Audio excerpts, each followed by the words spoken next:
La cause surtout Fataba la Fataba. Stade le plus riche du monde déjà Lumumba parce que le gouverneur nyosa koya ko sala dépense ya lokuta na ndenge na ye. Fataba la Fataba. Na yebi ngoko baza po basala musala mais bango rien.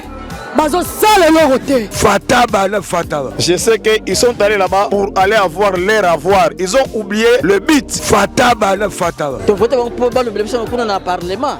Mais bah le belo comme côté. Fataba la Fataba. Tuya ipeza kwa kuna pesa bakaye na babiki na ntuka poste parce que papa pena soba ni kaye. Fataba la Fataba. En tout cas pena mosca te memona. Po bango fo to tinde bango po baza pour biso me bango elo amalonga mo ba sala ngo ezate. Ya ko biso population to komina kanda. Fataba la Fataba. Faso betike basoba beno. Beto vote ke beno. Beno me pesa beto bilela beno ba inchulukable. La cause surtout Fataba la Fataba. La hôtel a difficulté à Ngolo vraiment. Donc il y a un peu de bateau, qui est levé en beauté, le tout a souffrir. Et l'aider, le tout la toilette TV, les gens hygiéniques qui est levé. Le tout a souffrir. En tout cas, on a foutu la taxe à l'État, mais en tout cas, donc tout a vivre bien fait. Donc là, on a qui toko faire quand on voit tout le souffrir, tout le monde voula, il y a les besoins hygiéniques, tout le souffrir ça na yao. En tout cas, nous sommes vraiment bien ça les Canadiens, nous sommes tout le monde c'est en mode. En tout cas, tout na lenva nzambi, tout le malé. Mais bien ma zone là tout c'est en tout cas wenze qui en mode TV. Ata beto kele wenze yai, babo msala beto yai. Ba wenze nyonso ya matadi, wenze meluta Fred Doti, wenze Lumumba yai. Tala wenze salité kitoko ve donc il passe beto au monde passe donc lomba na bamfumu babongisela beto zandu bake salaka bato ngani bake na kusala mais tala kamvula moyen kutukele ve donc moyen kutukele ve mvula mekabazakala kima bima kubeba beto mosku bola aleya na beto kena bezo bamfumu beto basunga beto na zandu babongisela beto zandu sino kuteka ngo yake fwana kwani yamekuma kwani ya keba ana kata wo beto toma recevoir des clients mingi fe banda bafuila zandu donc toma kumaka kuteka ya plina kaka et puis qui on sait ça beto passe awa beto fwana fe na toilette qu'elle fait na kata wenze moyenge se soulager qu'elle fait fonga ko na kala ba injo yake kwa kupene donc même pompe bele tekila ta fimasa qu'elle fait pompe bele bakila ta masa a na kata wenze qu'elle fait donc ba problème moi c'est ba difficulté mingi na beto awa. Je suis monsieur Kadi Mbodo Lutete, directeur AI du centre de jeunes de Mikondo basé à Matadi. Oui, en tout cas, nous sommes surpris et très contents d'ailleurs de cette visite. Aussi longtemps que le centre de jeunes est basé dans la commune où ils exercent leurs fonctions, pour nous c'est une grande joie. Cette visite nous apporte l'espoir parce qu'on a tant réclamé, on a tant invité les autorités pour voir comment le centre d'encadrement de la jeunesse fonctionne. Mais ça n'a jamais été honoré. Et maintenant, d'une manière surprise, nous voyons nos élus de la commune de Mvouzi. Ça nous fait vraiment du joie et ça nous apporte vraiment de l'espoir. Ça dépend de leur mission et de ce qu'ils feront comme un rapport par rapport à leur mission.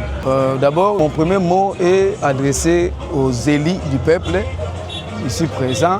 Je sollicite à l'air honorable de faire parvenir nos déshydratats auprès des autorités compétentes parce que le centre de jeunes n'est pas une structure privée, c'est une structure de l'État créée sur base d'un arrêté pris par le gouverneur depuis 2006.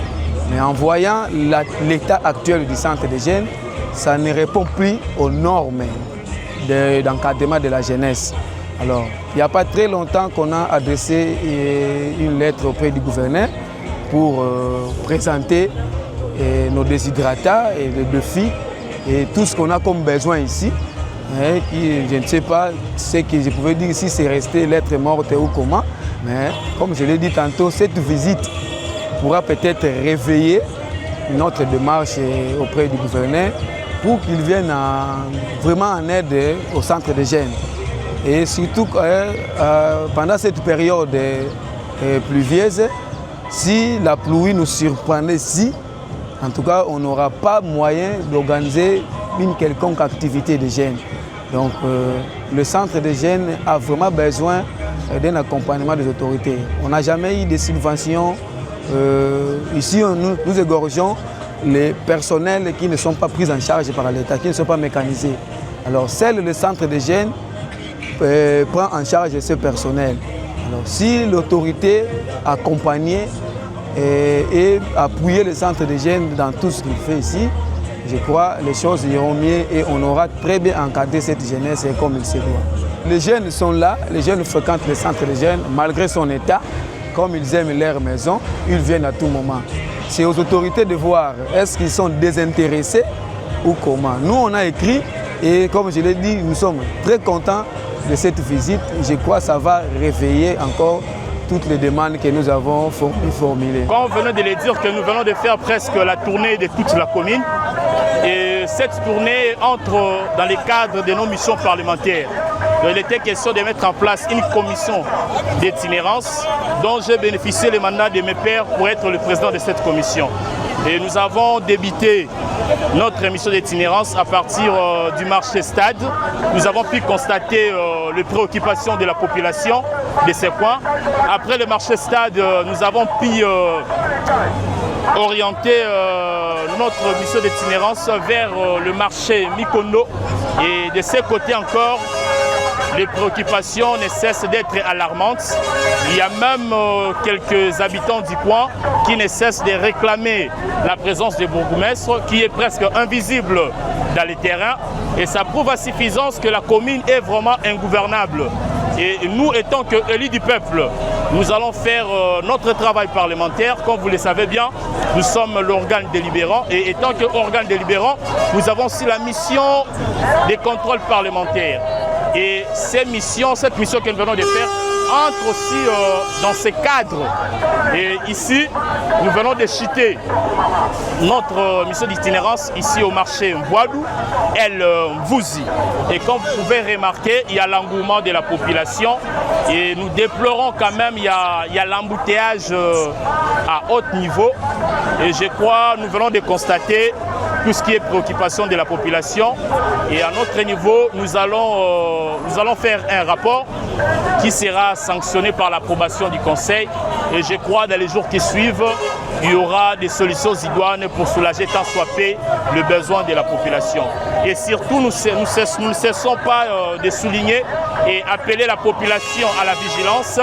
À ces jours festifs, il faut que la sécurité soit tous azimuts parce que c'est dans de tels moments que le malfaiteur cherche à mettre du désordre et nous ne voulons pas du désordre dans notre commune. Donc nous allons demander aux autorités compétentes de mettre toutes les batteries en marche pour que la population soit sécurisée dans ces faits de festivités.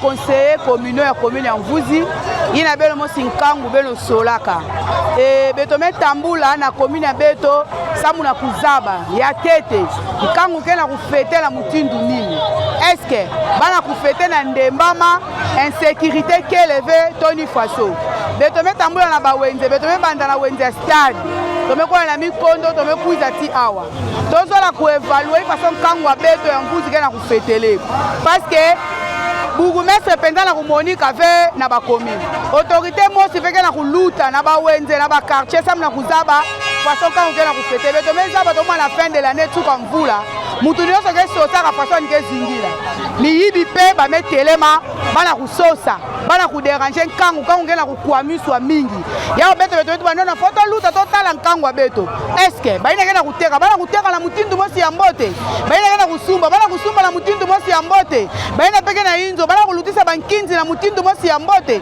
soki eke na mutindu ya mbote ve beto en tant que batui na nkangu pesaka manda niki tolenda sala samu bafeti luta na mutindu mosi ya mbote niki tolenda sala samu baina ke na kuteka bateka na mutindu mosi ya mbote pe baina ke na kusumba pe badongolo meso neti bamiyibi bayina ke salaka désordre soki bana kusala désordre côté mo sisongolo yiki toenda sala sa muto lutisa bankinza beto na ndemba manyonso kuzaba pasi ya nkangu kuzaba pena pasi mingi ya bateki pe basumbi na kati ya wenze ya wina pena ke sasa ya kutambula ya beto na koza surtout bena fataba na fataba stade le plus riche ya monde eza Lumumba parce que gouverneur nyonso akoya kosala dépense ya lokuta na ndenge na ye fataba na fataba nayebi yango ko baza mpo basala mosala me bango rien bazosala eloko te fataba na fataba. Je sais qu'ils sont allés là-bas pour aller avoir leur avoir. Ils ont oublié le but. Fataba na fataba. tovote bango mpo balobela biso kuna na parlement